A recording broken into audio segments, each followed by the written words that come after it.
Welcome to Aishas academy. S1 M.Com exam legal ഫ്രെയിംവർക്കിന്റെ exam വരെയാണ്. അപ്പോൾ അതിന് ഇമ്പോർട്ടൻ്റ് ആയിട്ടുള്ള ക്വസ്റ്റ്യൻ്റെ പാർട്ട് ഫസ്റ്റ് ആണ്. അപ്പോൾ വളരെ ഇമ്പോർട്ടൻ്റ് ആയിട്ടുള്ള കുറച്ച് ക്വസ്റ്റ്യൻസ് ഞാൻ ഉൾപ്പെടുത്തിയിട്ടുണ്ട്. അപ്പോൾ നമുക്ക് ക്വസ്റ്റ്യനിലോട്ട് പോവാം. ഫസ്റ്റ് പറയുന്നത് significant features of negotiable instrument. അപ്പോൾ നെഗോഷ്യബിൾ ഇൻസ്ട്രുമെന്റ് നമുക്ക് പഠിക്കാനുണ്ട്. അതിനകത്ത് different types of negotiable instrument ഒക്കെ ഉൾപ്പെടുത്തിയിട്ടുണ്ട്. അപ്പോൾ ഈ ഒരു പാർട്ടിൽ നിന്ന് നമുക്കൊരു 5 മാർക്കിന് വേണമെങ്കിൽ നെഗോഷ്യബിൾ ഇൻസ്ട്രുമെന്റിന്റെ ഫീച്ചേഴ്സ് എന്താണെന്നുള്ളൊരു ക്വസ്റ്റ്യൻ പ്രതീക്ഷിക്കുക. അപ്പോൾ അതിൻ്റെ കുറച്ച് പോയിന്റ്സ് ഞാനത് കൊടുത്തിട്ടുണ്ട്. എന്തൊക്കെയാണ് ചേർത്ത് ആൻസർ എഴുതേണ്ടത്. ഒരു 5 മാർക്കിന് ഒരു ക്വസ്റ്റ്യൻ വന്നാൽ അല്ലെങ്കിൽ ഇപ്പോൾ ഒരു 2 മാർക്സിനായാൽ പോലും ഒരു നെഗോഷ്യബിൾ ഇൻസ്ട്രുമെന്റ് ഫീച്ചേഴ്സ് വന്നാൽ എങ്ങനെ എഴുതണം എന്നുള്ള കുറച്ച് ഫീച്ചേഴ്സ് പറയുന്നുണ്ട്. It must be writing, it should be signed, it is freely transferable from one person to another, holder's title is free from defects, the sum payable, the entire payment, the payee must be certain, it can be transferred any number of time till it is satisfaction. അപ്പോൾ നമുക്ക് എന്ത് ചെയ്യാൻ പറ്റും, ഇത് എത്ര തവണ വേണമെങ്കിലും എന്ത് ചെയ്യാൻ പറ്റും, ഇത് ട്രാൻസ്ഫർ ചെയ്യാൻ പറ്റും എന്ന് പറയുന്നുണ്ട്.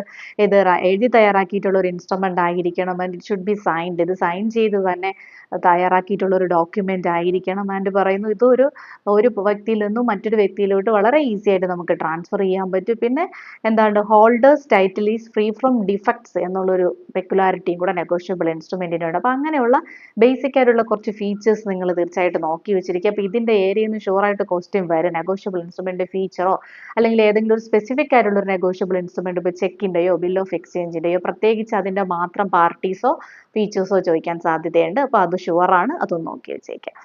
അടുത്ത ക്വസ്റ്റ്യനിൽ നമ്മൾ പറയും നമ്മുടെ competition commission of India CCI. ചിലപ്പോൾ ക്വസ്റ്റ്യനിൽ CCI എന്നായിരിക്കും കേട്ടോ തന്നിട്ടുണ്ടായിരിക്കുക. അപ്പോൾ അതിന്റെ ഫുൾ ഫോം ഓർത്ത് വെച്ചിരിക്കുക, കോമ്പറ്റീഷൻ കമ്മീഷൻ ഓഫ് ഇന്ത്യ. ഇതിന്റെ പവേഴ്സ് എന്തൊക്കെയാണെന്നുള്ളതാണ്. എന്തൊക്കെയാണ് പവേഴ്സ്, കുറച്ച് പോയിന്റ്സ് 5 മാർക്സിനെ ടാർഗറ്റ് ചെയ്താണ് ഇതിന്റെ ആൻസർ പോയിന്റ്സ് ഒക്കെ പറഞ്ഞേക്കുന്നത്. അപ്പോൾ അതുകൊണ്ട് ഒരു 5 പോയിന്റ്സ് ആണ് ഞാൻ പറയുന്നത്.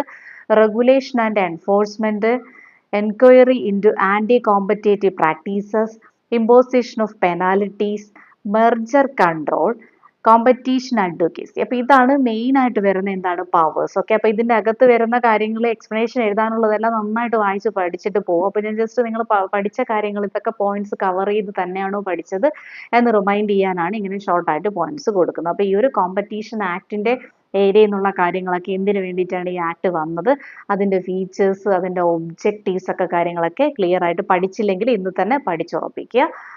ഓക്കെ, അപ്പോൾ നെക്സ്റ്റ് ക്വസ്റ്റ്യൻ എന്ന് പറഞ്ഞാൽ essentials of A valid contract of sale. അപ്പോൾ കോൺട്രാക്ട് അക്കൗണ്ട് നമുക്ക് പഠിക്കാനുണ്ട്. അതിൽ നിന്നുള്ള ഒരുപാട് ക്വസ്റ്റ്യൻസ് ക്വസ്റ്റ്യൻ ഒക്കെ കോൺട്രാക്റ്റിന് ചോദിക്കാറുണ്ട് സാധാരണ. അപ്പോൾ ഇവിടെ 2 മാർക്സിന്റെയും 5 മാർക്സിന്റെയും ക്വസ്റ്റ്യൻ നമ്മൾ കോൺട്രാക്ട് എന്ന് പറയുന്ന ഏരിയയിൽ നിന്ന് പ്രതീക്ഷിക്കുന്നു. അതിൽ ആ 5 മാർക്സിന് വരാൻ സാധ്യതയുള്ള ഒരു ക്വസ്റ്റ്യൻ ആണ് നമ്മളിവിടെ പറയുന്നത്, essentials of A valid contract of sale. Essentials of A valid contract മാത്രമല്ല, കോൺട്രാക്ട് ഓഫ് സെയിലിന്റെ എസെൻഷ്യൽ ആയിട്ടുള്ള കാര്യങ്ങൾ എന്നാണ് പറയുന്നത്. ഒരു കോൺട്രാക്ട് ഓഫ് സെയിൽ ആവണമെങ്കിൽ അവിടെ എന്തൊക്കെ വാലിഡ് ആയിട്ടുള്ള എലമെന്റ് വന്നിട്ടുണ്ടായിരിക്കണം എന്നുള്ളതാണ്. അപ്പോൾ ഫസ്റ്റ് പറയുന്നത് contract. All essential elements of A valid contract must be presented in A contract of sale. ഒരു ജനറൽ കോൺട്രാക്ടിന് എന്തൊക്കെ വാലിഡ് ആയിട്ടുള്ള കാര്യങ്ങൾ വേണം എന്ന് പറയുന്നു, അതെല്ലാം ഇവിടെ ഉണ്ടായിരിക്കണം, ആ കോൺട്രാക്ട് ഓഫ് സെയിലിലും ഉണ്ടായിരിക്കണം എന്നുള്ളത് കമ്പൽസറി ആണ്. അടുത്ത് പറയുന്നു 2 പാർട്ടീസ്. അപ്പോൾ അറ്റ്ലീസ്റ്റ് നമുക്കറിയാം കോൺട്രാക്റ്റിൽ നമ്മൾ അത് പറയുന്നുണ്ട് അല്ലേ, അറ്റ്ലീസ്റ്റ് 2 പാർട്ടീസ് ഉണ്ടായിരിക്കണം. അപ്പോൾ ആ ഒരു ഫീച്ചർ എവിടെയും ഉണ്ടായിരിക്കണം, കോൺട്രാക്ട് ഓഫ് സെയിലിലും ഉണ്ടായിരിക്കും. അടുത്ത് പറയുന്നു goods. The subject matter of a contract of sale will always goods. ഈ കോൺട്രാക്ട് ഓഫ് സെയിലിന്റെ സബ്ജക്ട് മാറ്റർ എന്ന് പറഞ്ഞാൽ ഏതൊരു കാര്യത്തിന്റെ മേലാണോ ഒരു കോൺട്രാക്ട് ക്രിയേറ്റ് ചെയ്യുന്നത് അതിനെയാണ് നമ്മൾ എന്തെന്ന് പറയുന്നത്, ആ സബ്ജക്ട് മാറ്റർ ഓഫ് കോൺട്രാക്ട് എന്ന് പറയുന്നത്. അപ്പോൾ ഈ കോൺട്രാക്ട് ഓഫ് സെയിലിന്റെ സബ്ജക്ട് മാറ്റർ എന്ന് പറഞ്ഞാൽ എന്തായിരിക്കും, ആ ഗുഡ്സ് ആയിരിക്കും എന്നുള്ളൊരു കാര്യം കൂടെ പറയുന്നുണ്ട്. അടുത്ത ട്രാൻസ്ഫർ ഓഫ് പ്രോപ്പർട്ടി.